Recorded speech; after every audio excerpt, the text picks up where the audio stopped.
Hi guys, मेरा नाम शिवानी है and you are welcome to happy Holi. आज हम बात करने वाले हैं कि आपको अपने हॉस्पिटल बैग में अपनी बेबी की डिलीवरी के लिए क्या कैरी करना चाहिए। मैंने भी बहुत चीज़ें पैक की थी अपनी फ़र्स्ट डिलीवरी के लिए और बहुत सारी चीज़ें काम नहीं आई थी एंड कुछ चीज़ें थी जो मैं बहुत मिस कर रही थी कि ये क्यों नहीं डाला और वो क्यों नहीं डाला। तो as a second time mother I think मेरे को थोड़ा अच्छा आइडिया हो गया है कि क्या चीज़ें एब्सोल्युटली चाहिए होती हैं एंड क्या चीज़ें इतनी ज़रूरी नहीं होती हैं। सबसे पहले बात करते हैं हॉस्पिटल के पेपर्स की। सबसे पहले आप ये फिगर आउट कीजिए कि आपके हॉस्पिटल में जो पेमेंट का मोड होने वाला है वो आपका क्या होने वाला है। So there is something called एक कैशलेस ट्रांजैक्शन होती है जिसमें आपकी कंपनी ऑलरेडी पे कर रही होती है आपके बर्थ के लिए, तो आपको कोई भी ट्रांजैक्शन करने का ज़रूरत नहीं पड़ता है। या फिर इंश्योरेंस एटलीस्ट प्रोवाइड की होती है, तो उस केस में भी देयर इज़ अ वे कि आपको उस टाइम पेमेंट करके लेकिन कुछ डॉक्यूमेंट साइन करने होते हैं जिससे आपकी रीएम्बर्समेंट में बहुत हेल्प हो जाती है।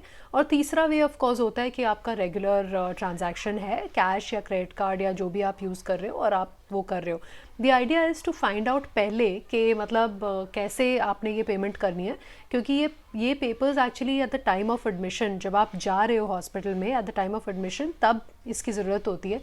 तो अगर आपने ये काम पहले से करके रखा हुआ है कि आपको एक आइडिया है कि क्या होने वाला है, तो उस टाइम आपका काम आसानी से हो जाता है। तो सबसे पहले तो आप किस में सामान लेके जाओ।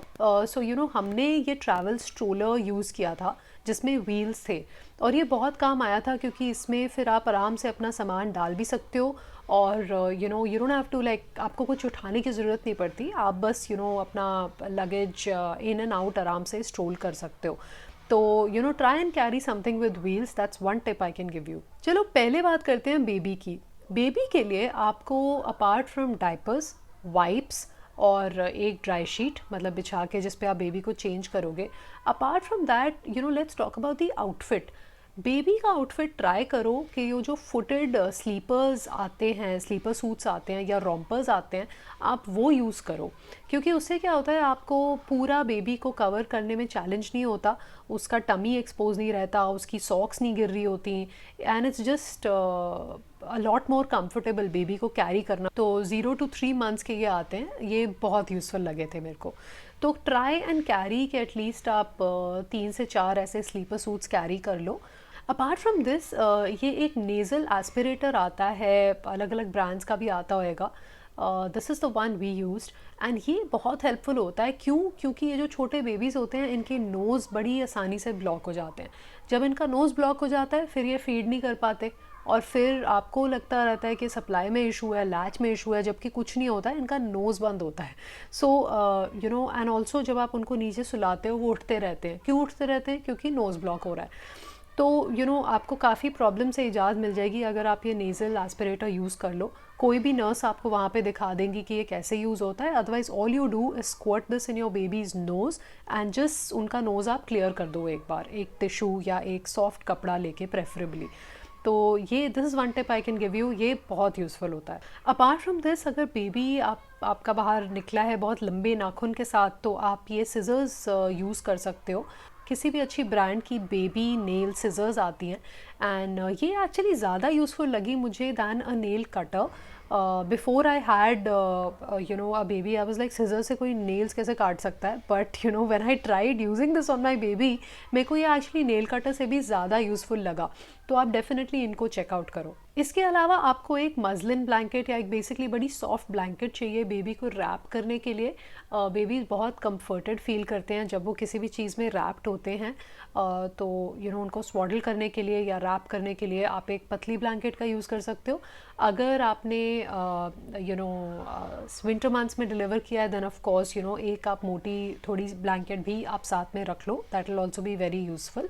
बट ज़्यादा अपने बेबीज़ को ओवर हीट करना भी अच्छी बात नहीं है, तो बहुत ज़्यादा भी रैप मत कीजिए।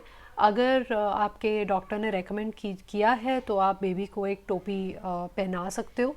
कुछ डॉक्टर्स आजकल ये भी बोल रहे हैं कि ओवर हीट हो जाता है बेबी, तो अवॉइड कीजिए। So see what works for you, but keep a टोपी हैंडी। मदर के लिए आपको बेसिकली सारा वो सामान चाहिए जो अगर आप एक वर्कआउट या एक्सरसाइज के लिए जा रहे होते तो आपको क्या क्या चाहिए होता, you really have to think of it like that. तो बेसिकली दो चीज़ें एक तो something to put your hair up, which is a hair band या स्क्रंची या one of those clip thingies that can put your hair up. You will find कि वो बहुत ही लाइफ सेविंग होता है एंड बाल आपको बॉदर नहीं कर रहे होते, सो दैट्स वेरी हेल्पफुल.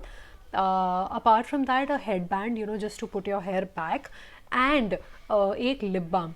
क्योंकि अब अगर आपकी नॉर्मल डिलीवरी है तब तो आप हफ एंड पफ कर रहे होगे, आपके लिप्स ड्राई हो जाएंगे. अगर सी सेक्शन डिलीवरी है तो आपको पानी नहीं पीने देंगे, उसमें आपके लिप्स ड्राई हो जाएंगे. सो इन एनी केस वो जो फीलिंग होती है वो बड़ी अनकंफर्टेबल होती है, तो एक लिप बाम एब्सोल्युटली कैरी करो. लेट्स टॉक अबाउट ये जो ब्राज एंड अंडरपैंट्स हैं.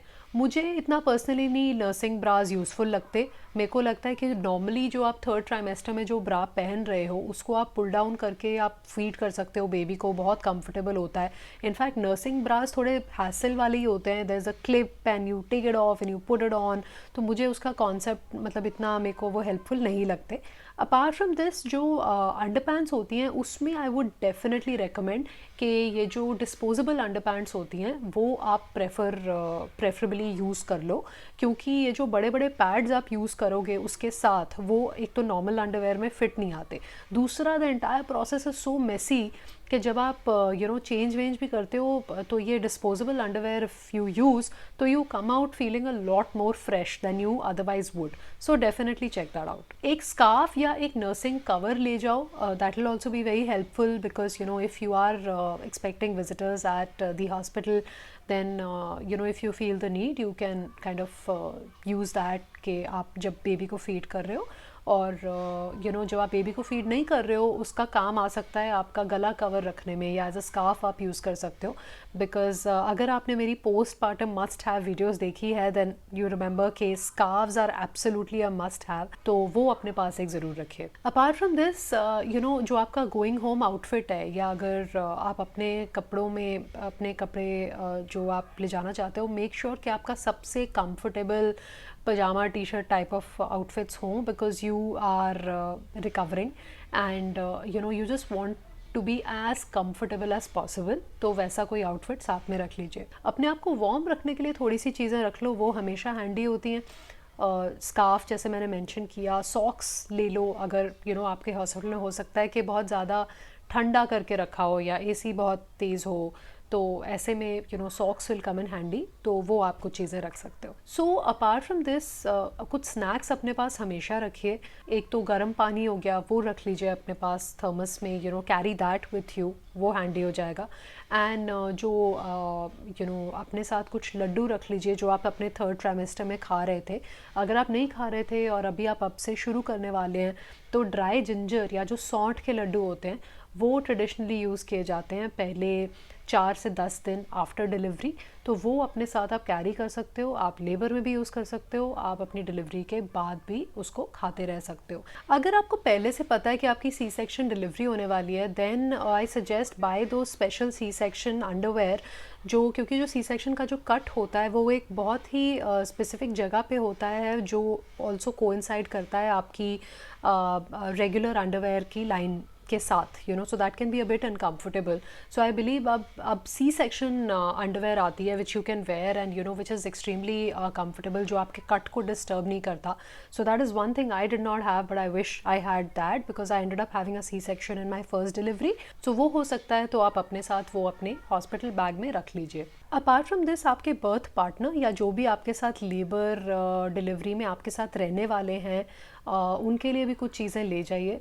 जैसे कि कुछ स्नैक्स हो गए, तो कुछ ड्राई फ्रूट्स हो गए, बिकॉज़ वो चांसेस आर आपको छोड़ के स्टेप अवे नहीं कर पाएंगे. तो वो and that will be helpful. अगर कुछ खाने के लिए हो तो खाना पीना, change of clothes for them, I think वो काफ़ी यूज़फुल रहता है. बिकॉज हॉस्पिटल्स अगर मदर के लिए कुछ भी चाहिए तो इमीडिएटली दे देते हैं, but they are not as thoughtful when it comes to the birth partner.